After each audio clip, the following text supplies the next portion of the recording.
Morning. I remember my ma used to say to me all the time, if you want to know what a girl's going to look like in 20 years, have a look at her mother. And that's true to a large extent, but it's not a universal either, because I remember one particular girl, she was the very same as her father, and she'd given up about characteristic traits that her father had, and you might as well be looking at the man. I mean, she seemed to be completely delusional in the fact that she had the very same characteristic traits. But I remember, like, I have empirical knowledge in this regard as well, because I remember I used to think I was like my father. I used to say, I'm very same as my father, I'm very same as my father. And I used to line myself with the father and go work with the father rather than lean towards the mother's inclinations. The mother used to say, oh, you'll do some study, let's study some French, let's study some maths. And sometimes then you used to say, all right, yeah, just to keep her happy, we'll study some French, we'll study some maths, we'll study something like this. But then as soon as you sit down and say do an hour of French or an hour of maths or whatever the fuck it was, she used to say, oh, that's great, now let's do a little bit of French. And you said, no. So then you used to just say, no, I'm doing fuck all. I'm going to work. You know what I mean? I'm going to work. I'm not doing this study bullshit. I'm going to work. And that was a choice.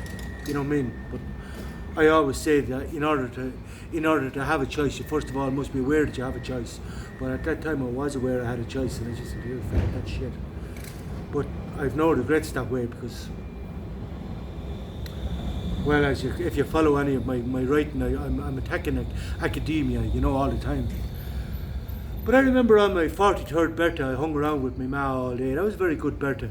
And I remember my ma at the end of it said to me, you and I, Dave, we're a little eccentric.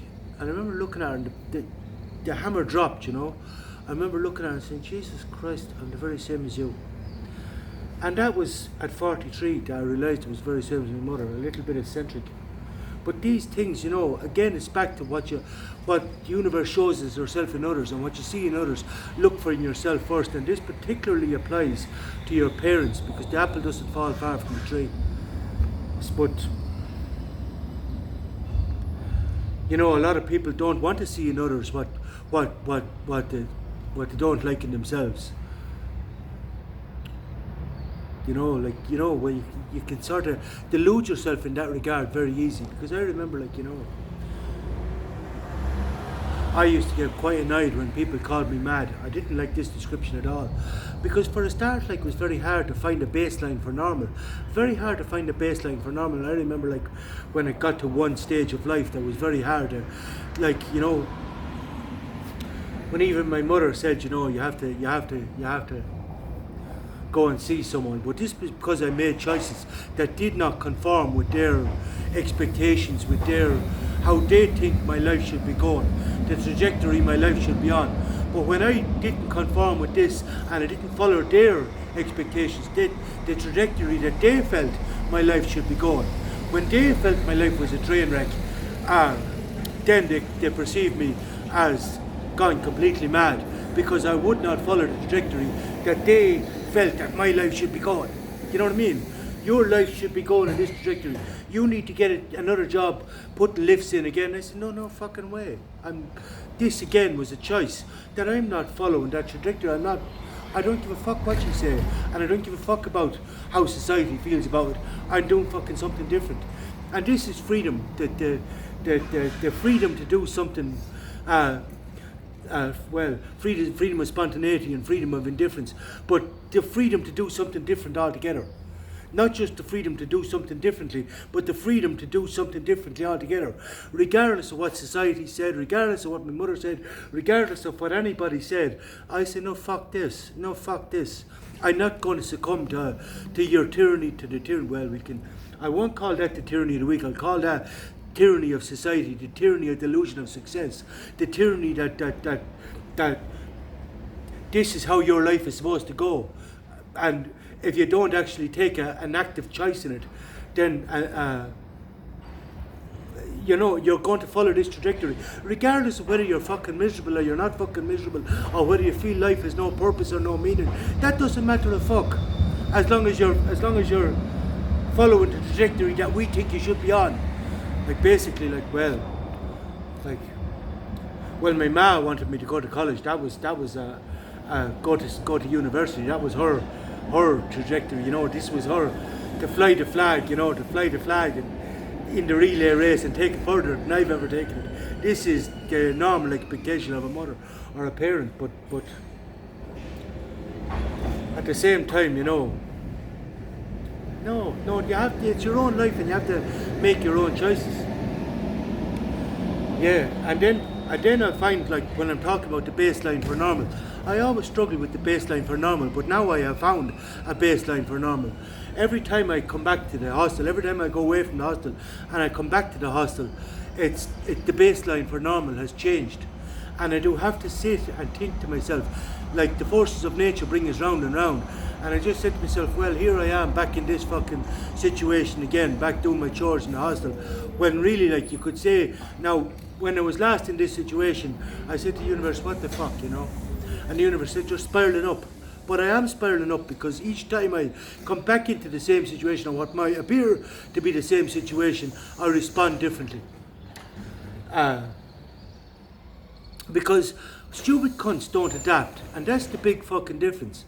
Now, I told a story before throughout that line, well, that old bitch Dolores Canavan saying that, you know, that if you don't change, the universe stays bringing you back around in the same circles again and again with the same kind of friends, the same kind of people. And I said, that's fucking grand. I'm cool with this. There's no way I'm going to follow a trajectory, a line that everybody else follows. That basically, like, you know what I mean, you're supposed to follow the line of choose life. Basically, if you look at Trainspotting, choose life.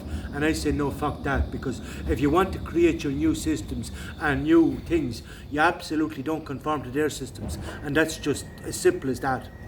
It's just as simple as that, regardless of how much you have to hold your line. You hold your fucking line. That's how you determine the nature of change. But as I say, every time I come back to the hostel, the baseline for normal changes. And now that we have a lot more Gen Z, now, Gen Z being the last letter in the alphabet, that is not an accident. Nietzsche's last man. This is the last letter in the alphabet. The new generation will be whatever you want to call it, alpha or whatever, but they're going to get a rough ride, let me tell you, because they will be nothing like Gen Z. Now, I'm sure you're familiar with Gen Z. This is, well, Gen Z, like the 20-year-old Gen, they openly admit, oh, I'm Gen Z. I'm what? What am I? Boomer, maybe. I don't know what I am. I'm not a fucking millennial anyway. I don't think I'm millennial. No, I'm not millennial. But they'd gladly tell me what I am very quick, and that they're Gen Z.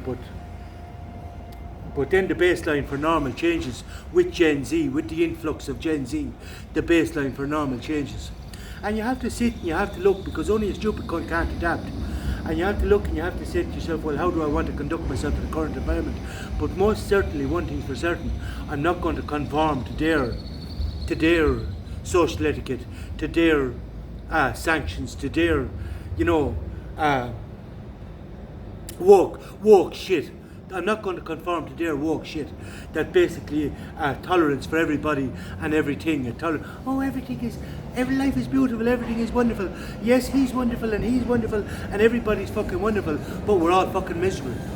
Now, the thing is, they don't even realise they're miserable, but yet the energy that they throw off is not high level energy. It's a celebration of mediocrity. Hold on, we move out of the fucking sun. It's this celebration of mediocrity that they don't even realise makes them miserable, because like what gives life any meaning is striving for excellence in everything you do and trying to move forward, and it's to plough your own fucking goddamn path. Because if you're conforming with everybody else's expectations, and that includes your mothers, if you're conforming with their expectations or your girlfriend's expectations or whoever the fuck expectations you fucking well like, you're oppressed. And this was one of the things, like, you know, when I come back to the hostel, you sort of have to wait, and you have to see what's happening here, what's happening here. But the one thing you have to be very careful is not to conform to the expectations of others. Now, people might have an expectation that me being an older gentleman, now because I see it lots, me being an older gentleman are going to be, oh, so appreciative, oh, thank you very much for the job, I'm going to excel, I'm going to excel. I'm going to do everything that has to be done. I'm going to do everything that has to be done because I'm so lucky and so grateful and so dependent on this job. I'm going to fucking excel. I'm going to fucking do.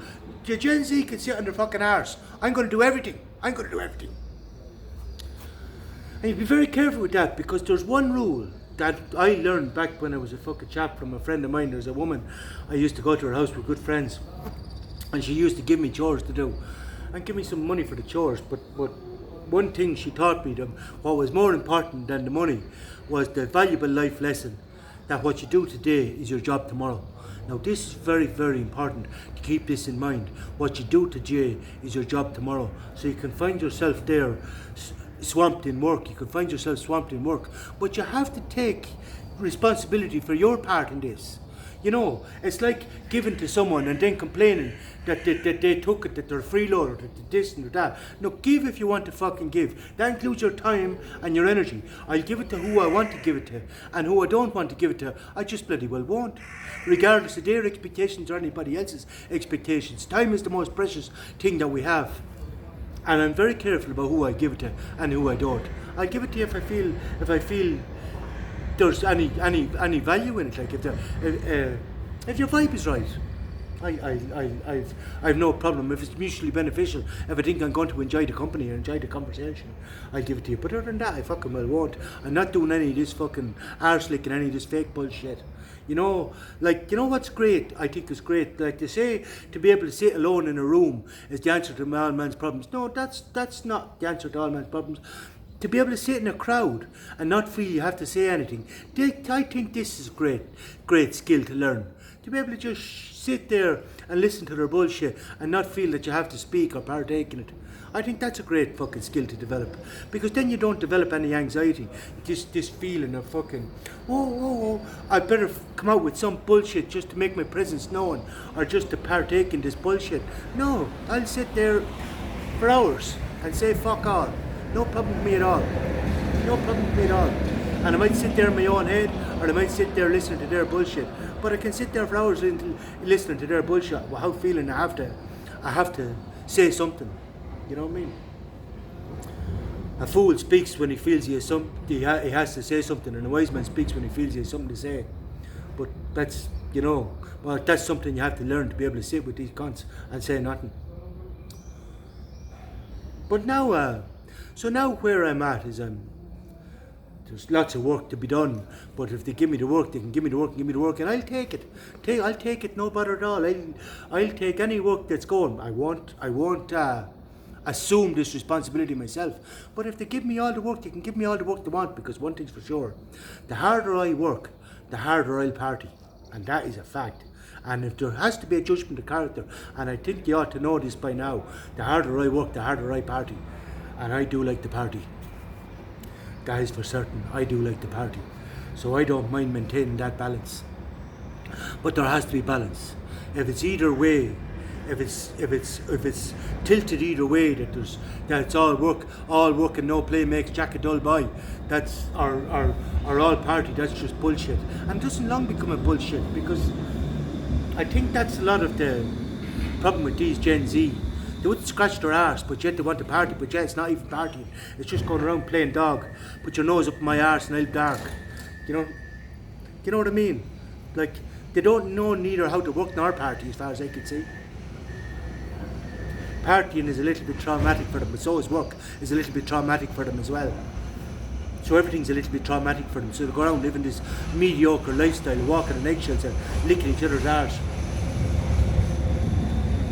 Yeah. But again, how you determine the nature of change is lead by example. Work and party. Work and party. But it doesn't mean you have to bring every cunt with you, or you have to fucking try and change them. I'm most certainly not going to try and change them. I can appreciate them the way they are. I can, as I say, I'll lead them by example. And whoever wants can fucking can fucking have some of this, like, you know what I mean? But you also have to accept that it's not for every cunt. Right, good morning.